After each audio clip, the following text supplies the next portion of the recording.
G'day and welcome to part 3. In part 1 of this video series we had a look at the equipment that I use. In part 2 we had a look at how I set up the shots that I'm taking when I'm out on site. And in week 3 this week we're going to take a look at a couple of things. First up, we're taking a look at my file handling.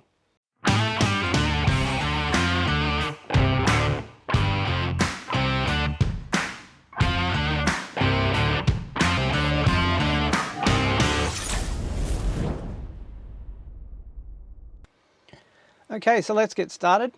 Over on the left hand side of the screen here you'll see that we've already got a folder which is a completed folder, and on the right hand side here I've just got the example files that I'm going to be using this morning, just to give you an example of what I do in terms of naming the files and how I name them. So we're starting off here. What I usually do is get myself a playback screen. Doesn't matter what you're using, I use Power DVD. Get that on top of where my file naming is, and what I do now is I name the files. So I'll just hit pause on this. Alright, so you see over on the left hand side here I've already named this. Now what I did in my naming convention was I used Kuberpedi first. Now that was just to let me know where I was. The reason I did that is just in case I happen to be at a couple of different places. I might be shooting a particular episode or a particular video that happens to be in two places. Let's say I'm doing a kayaking video and I want to show a couple of different places. That file naming lets me know exactly where that thing is firstly shot.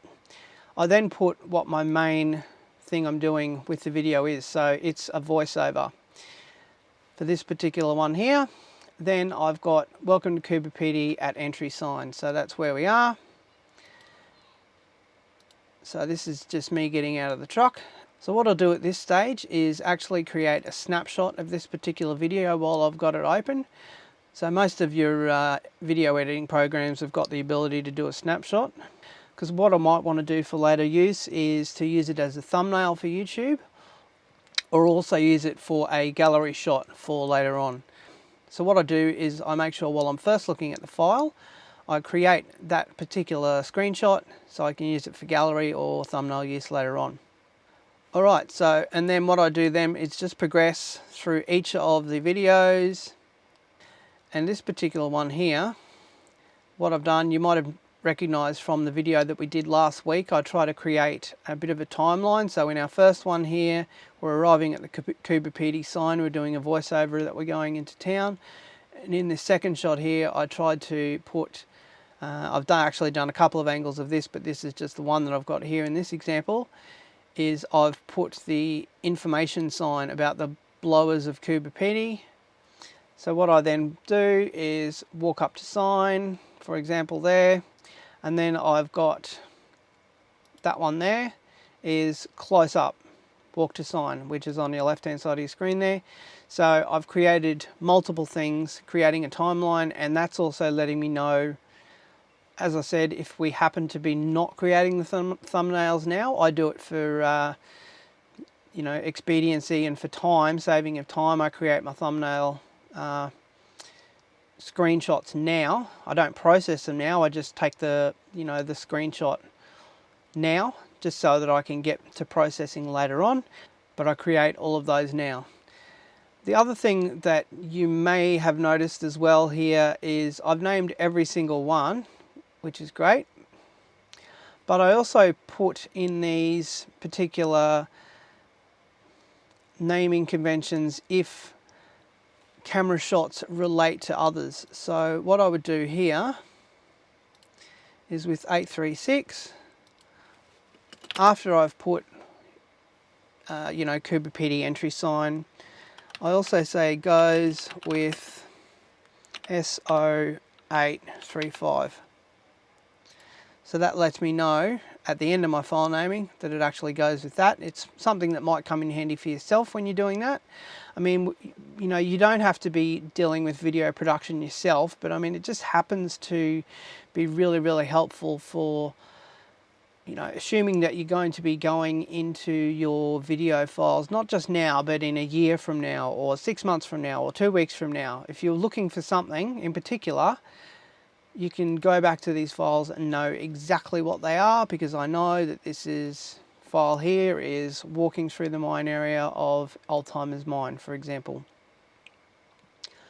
Don't forget as well, if you want to check out this particular series of Uluru, we're up to the 8th episode now, which has been uploaded. It's only available on Patreon, but I've got quite reasonable pricing available over there. It's only $1 per project, and I release 2 projects per month. So it's $2 a month. A little bit for you helps me out a great deal. If you could actually do that, it would be really, really appreciated. Just to let you know, all of the effort that I put in thus far and time that I put in for each of these videos really doesn't output much money. So as I've only just reached monetization status, it could very well work out that I make about $2 for the first month of monetization. So I'm not going to be making a hell of a lot of money. It's not like I'm raking in the dough here. So any little bit you could actually do would greatly be appreciated. Once I reach my 10th patron on Patreon, I'm giving away a $350 Unplug Ultimate Outdoor Adventure Bag, which I'm still waiting to give away. I posted a video about it probably about a month ago now, and we haven't reached our 10th patron yet. We're up to 5, so we've only got 5 to go. So jump on board. You've got a 1 in 10 chance of winning that bag. All right, let's take a look at the second part of what we're going to be doing today. Now, the second part of what we're up to today is we're going to create some thumbnails for social media. Now, this is what I do for my particular use. It may not be for your use, but again, there's sort of twofold reason for me creating these videos. First of all is to show people who want to create themselves how to do it, in showing you how I do it, but also to sort of enlighten you and edify as to how much time it actually takes for me to create all of these things.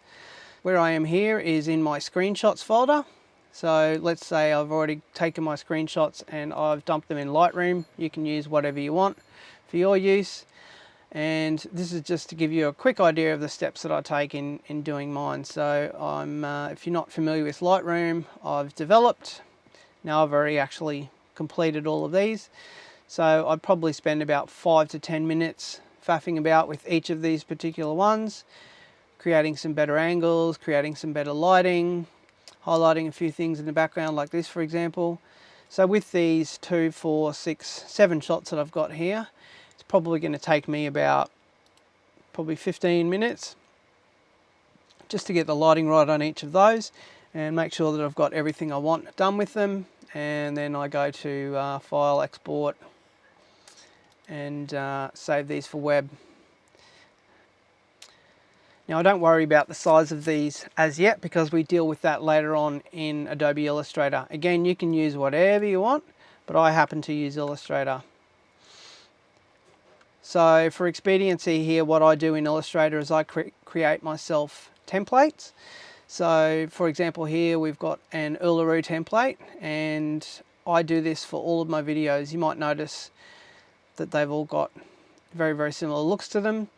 There's 2 reasons for that.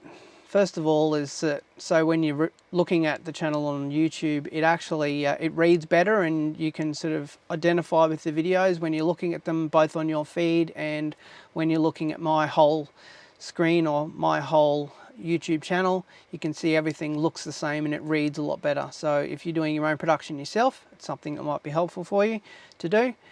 But also the second fold benefit of doing it this way is that it makes things a hell of a lot easier to do for yourself for later on. You're not going through and messing about and creating a new thumbnail for every video that you do, which can be a bit of a pain in the butt. Alright, so what I've done here is I've got my default folder, usually dump my thumbnail in here, resize it. And if you're familiar with Illustrator at all, you know how to do all the rest from there. So what I'm also doing at this point in time is thinking on multiple levels. This is if you're doing your own channel creation. I've also got 3 other templates open all at the same time. So what I would do in this particular stage is drag and drop, as I just did a moment ago, straight onto this one here, which is the template that I use for social media things. So things like wiki camps, I create images for there, and I also create gallery images as well. So what I do with this is I've got make sure that I've got my logo on it, and also that I'm available on each of these. Obviously these aren't live links because we're just creating an image file. The other one that I actually do as well is I create 900 by 582, which is the size that I use for my website. So if I do happen to create a page on the website later on, I've got photo templates already done and images already sized and ready to go. And another one here which is 1920 by 1080, which is what I use for main header images for my website as well. So it's useful information to think about if you want to be creating your own images for your own social media. So the other thing that I need to think about here is once I've created my image and I'm exporting it,